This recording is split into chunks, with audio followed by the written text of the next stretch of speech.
f définie par f de x égale à 3 huitièmes x carré pour tout x élément de 0, 2, et f de x égale à 0 ailleurs, ça veut dire en dehors de cet intervalle. On va montrer que cette fonction est une densité de probabilité. Eh bien, il faut voir les conditions. Quelles conditions?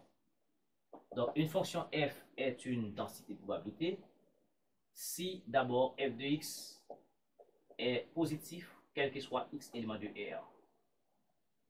Deuxièmement, l'intégrale sur R de f de x dx égale à 1. Si ces deux conditions-là sont réunies, on dit que la fonction f là, n'est-ce pas, est une densité de probabilité. Eh bien, on va prendre la première condition ici. La première condition f de x positif, à bien remarquer, quel que soit x élément de R, d'accord, x carré, d'accord, x carré est positif ou nul.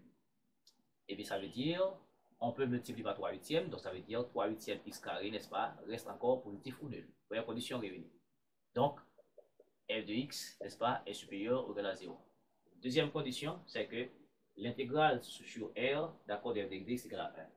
Eh bien, pour cela, on va prendre l'intégrale, mais l'intégrale sur R de f de x dx, eh bien, remarquez, ce sera, bien remarqué, ici nous avons 0,2, dans l'intervalle 0,2, nous avons 0,2 ici, et puis ici on a moins l'infini, ici nous avons plus l'infini, et bien nous avons trois morceaux d'intervalle, moins l'infini 0, 0,2 et 0,2 à plus l'infini. Et bien ça va faire l'intégrale de moins l'infini à 0 de f de x dx, plus l'intégrale de 0 à 2 f de x dx, et plus l'intégrale de 2 à plus l'infini f de x dx. Eh bien, à bien remarquer, ici, selon notre condition, notre libellé, f de x est égal à 0 en dehors de cet intervalle. Ça veut dire ici, de moins l'infini à 0, donc c'est nul. De 2 à plus l'infini, c'est aussi nul. Donc maintenant, l'intégrale, d'accord, sur R, d'accord, sur R de f de x dx, d'accord, équivaut à somme de 0 à dans 2. D'accord, la fonction c'est 3 huitièmes. 3 huitièmes de x carré de x. Donc cela fait ici l'intégrale sur R de f de x dx équivaut à 3 huitièmes. Et puis une primitive de x carré, c'est x3 sur 3. Et j'espère qu'au moins vous maîtrisez un peu de primitive. Somme de xn dx, ça fait xn plus 1 sur n plus 1, maintenant avec n différent de moins 1 et plus constante c. Maintenant, ici, on a n intégrale, donc pas la peine de considérer des constantes.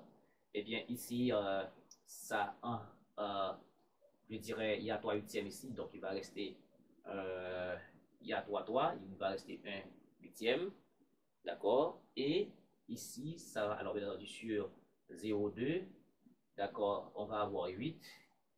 Et 0, alors 2 à la puissance 3 ça fait 8, et 0 à la puissance 3 ça fait 0.